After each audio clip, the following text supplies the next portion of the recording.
Hi, Capricorn. Welcome sa podcast ko. Ang topic natin ngayon ay anong mensahe ang kailangan mong malaman right now?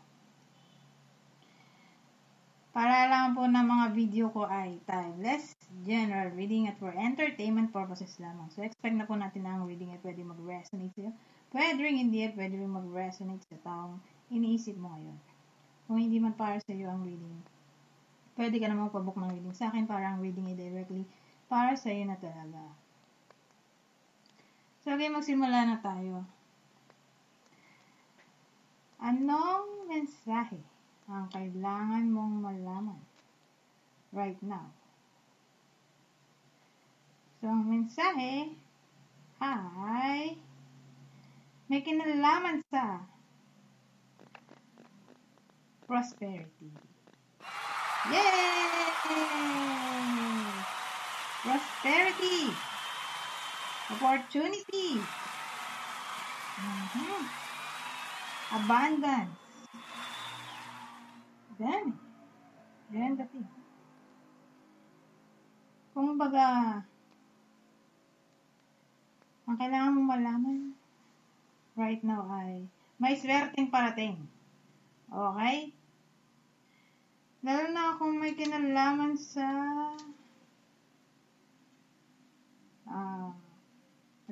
pagsisimula.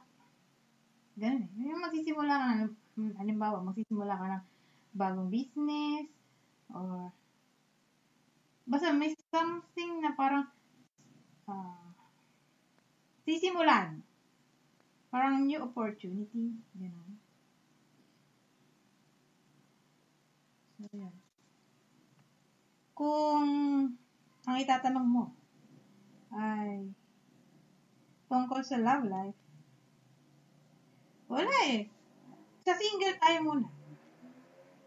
Walang nakikita ng love dito, kundi potential na friendship. Sa ngayon, kumbaga magiging masaya ka sa ganyang situation. Kung halimbawa, may nagugustuhan ka. Kung single ka man, may nagugustuhan ka. At may communication kayo ng crush mo. Tingin ko magiging masaya ka ng ganun lang. Muna sa ngayon, sa buong buwan ng January. O pwede rin namang masaya yung crush mo sa friendship niyong dalawa. Masaya kayong dalawa na nag-uusap. Gano'n. Parang hindi mawawala ang communication niyo sa buong buwan ng January. E paano naman sa mga in a relationship? Sinasabi dito na merong harmony sa pagitan mo at ng karelasyon mo, lalo na kung nagsasama na kayo sa isang bubong. At lalo na kung may pamilya na kayo. Okay? So, yung iba sa inyo baka makahanap ng bagong bahay or malilipatan. Baka yung iba sa inyo kung naghahanap ng malilipatan, tingin ko may tendency na lumipat ng bahay. Ngayong January, kung nagbabalak, parang feeling ko yung ibang Capricorn ay lilipat ng ibang bahay. Or tinitirahan. So, sa mga in a relationship, ganun din, katulad sa single. Kumbaga, hindi mawawala ang communication niyong dalawa ng karelasyon mo. Masaya kayo, kasi may happiness dito. Magiging masaya kayo sa buong buwan ng January. Wala na sinabi dito actually na negative. Buti na lang. Yay! So, yan.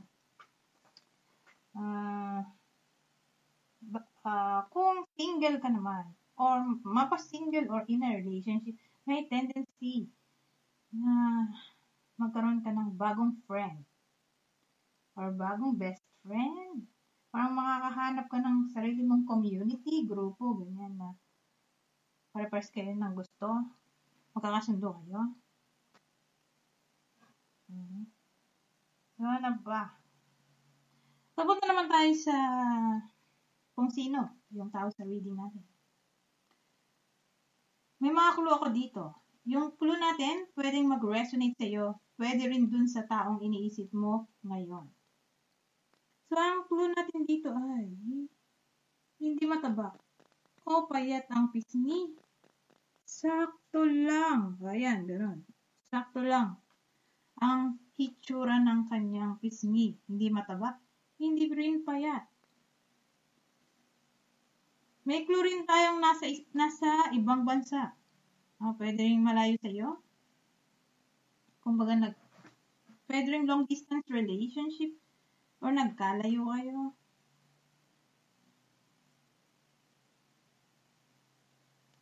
Yun ang ano natin.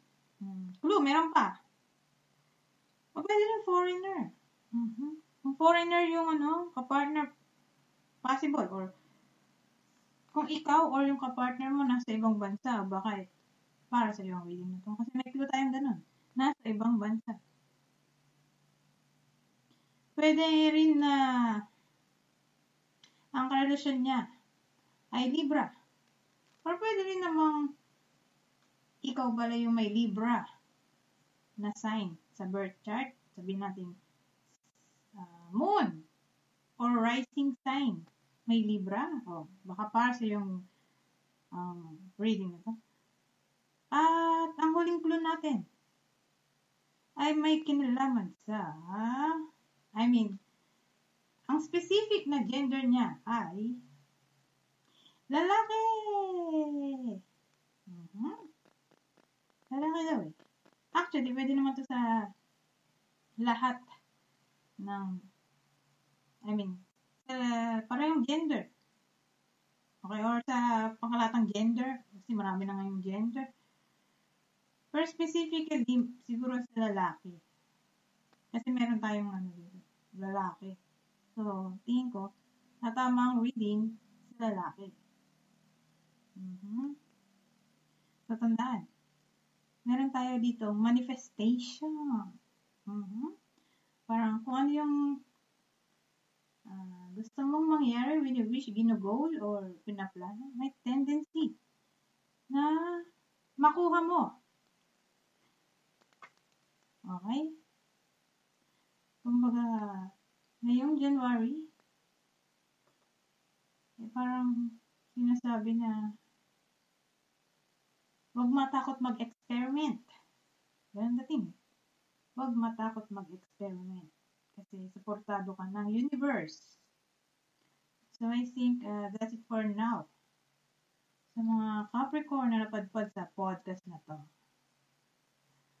Kindly like, subscribe, and share this podcast sa mga kakilala nyo to help me grow my channel. Goodbye for now.